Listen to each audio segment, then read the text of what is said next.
How long have you had your phone for? 3 years? Maybe 4? Well, chances are that phone is an iPhone, and chances are you're probably going to get a new one in, let's say, 2025 or before that. I mean, a lot of people have iPhones for simple reasons like it's just more convenient or everybody else has one. And because of this, the company is overcharging new phones that are barely different from the last one. Now, I'm not an absolute idiot, okay? I'm not. I know that if demand for a product goes up, it's only logical that the price of that product will also increase over time. And even now, I own an iPhone, and I've had one for about 6 years now. However, for the price they're currently at, these newest Apple products are not worth buying.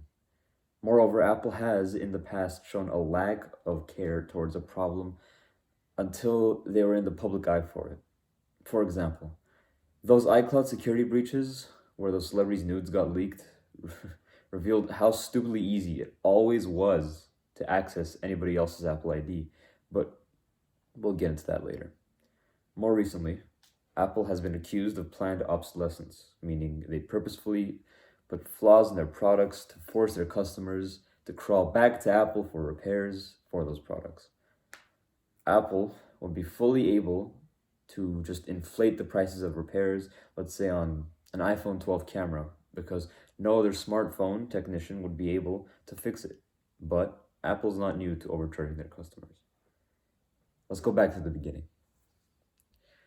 The iPhone 1 was introduced, and it hit the market running, costing $500 and $600 for the 8 GB version. Apple was mocked for their ridiculously high prices until, they made a ton of money off of it. So they then released their next Apple products at a lower price, as mentioned on Statista, a website made to mark statistical trends.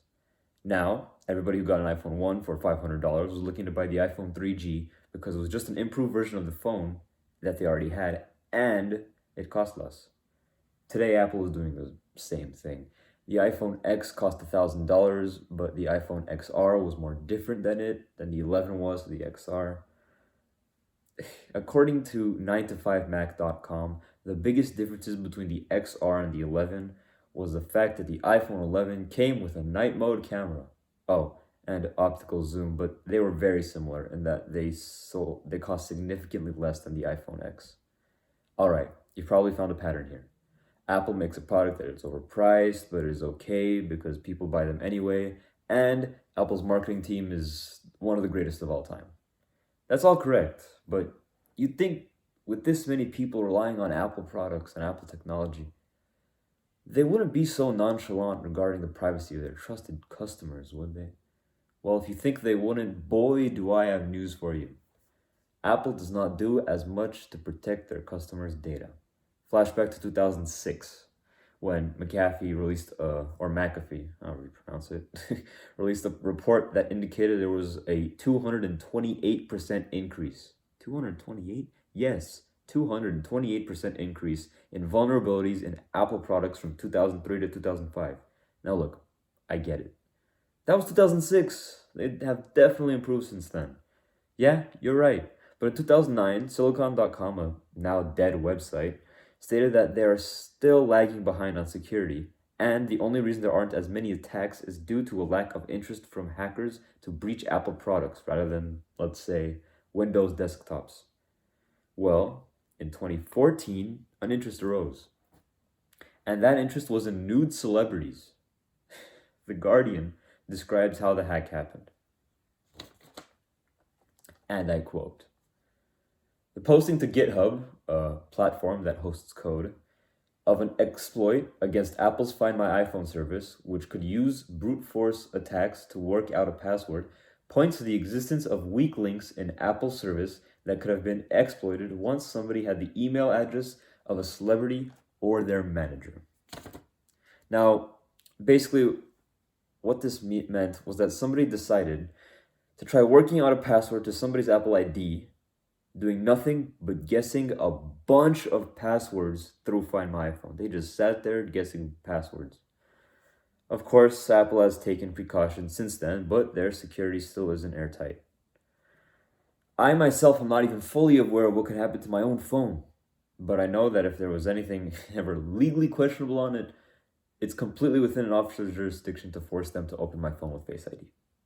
If they have a warrant, of course. In a recent article from Forbes, they state that the first case of the police forcefully unlocking an iPhone X was legal. But concerns are raised as more software is being developed to break into iPhones, which should only be used by police. Of course, anything can be leaked. Impossible, you say. The Apple I know would never, you must be thinking. Well, here's another thought for you that will come in the form of me asking you a question. When that new iPhone comes out, whatever it is, does your phone start acting up?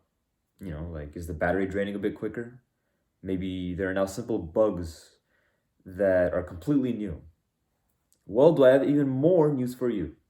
Apple has been known to make the expiration dates of their new phones very short. They have, according to a new daily article from 2016, deliberately used technology that is not their best in their newest products to make the next gen version of that same product seem newer and more up to date. Now that's nothing, though, as I'm sure every tech company would do that anyway. However, in a ZDNet article from 2017, it was revealed that Apple throttles the CPU on older phones to help them run better and last longer, meaning they were actually built to slow down after about 1 to 2 years of use. Battery life has also gone down, and recently Apple offers iPhone battery changes for $25. However, batteries are not the only thing they want to have full control over. Since the release of the last iPhone, hardware can no longer be donated to other iPhone 12s. This means that if there was something wrong with your iPhone 12 camera, you will not be able to just take it to a smartphone technician and fix it, but instead you would have to go directly to Apple. When asked about this, Apple did what they normally would. They'd refuse to comment. So they're just going to probably inflate the price of repairs on the iPhone 12 and up. So here's an uncouth summary of my main points. Apple got so successful that they didn't care to implement solutions to problems they were probably aware of, such as how easy it is for Apple users to lose their information, as well as how easy newer iPhones turn obsolete. However, not many people know of what I just told you and just buy Apple products no matter what. So even if this did not change your mind, know this: buying from Apple is a bigger risk than you think. I will say this though. Their camera isn't half bad.